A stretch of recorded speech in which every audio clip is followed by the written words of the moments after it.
রাজনৈতিক প্রতিহিংসার আগুনে ঘর পুড়েছে লাল সবুজ দুই শিবিরেরই। উত্তর ২৪ পরগনার পানিগোবরা গ্রামে এখন শুধুই হাহাকার, ঘরছাড়া মানুষের কান্নায় বাতাস ভারী।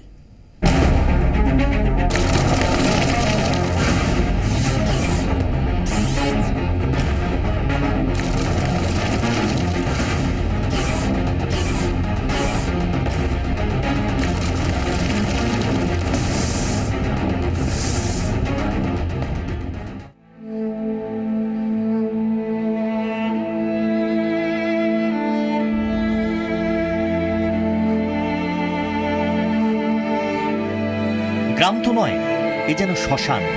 পোড়া ঘরবাড়ি, মাটির উনুন, থালা বাসন। ভোটের ফল প্রকাশের পর থেকেই শুরু হয়েছে অশান্তি। রাজনৈতিক প্রতিহিংসার আগুনে যেমন ঘর পুড়েছে সিপিএমের, তেমনই ঘর পুড়ছে তৃণমূলেরও। উত্তর ২৪ পরগনার পানিগোবরা তেমনই এক ঘর ছাড়া ঘর পোড়াদের গ্রাম। একের পর এক গ্রাম, গোটা গ্রাম জুড়ে পরপর ঘরবাড়ি সবটাই এখন আগুনে রীতিমতন বশীভূত। আমার ঘর পুরো জ্বালিয়ে দিয়েছে, আমরা কিছুই নিতে পারিনি।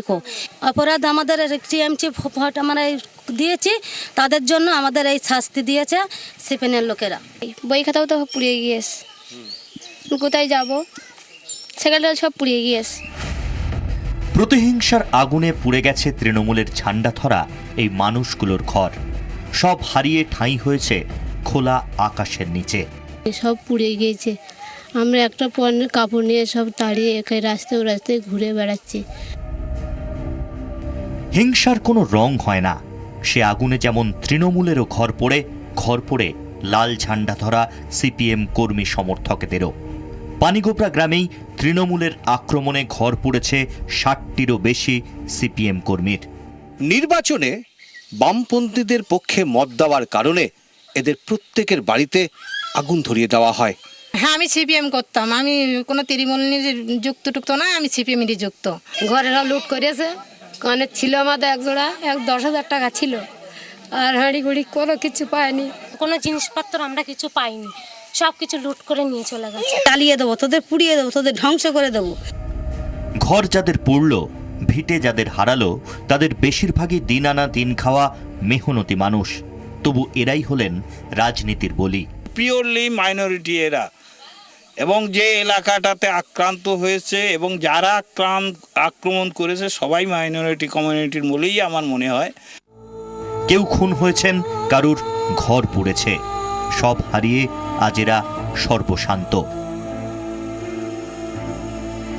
যে প্রতিহিংসার আগুনে রং নয়, আসলে পুড়ছে মানুষ, সেই রাজনীতি আর কবে বন্ধ হবে?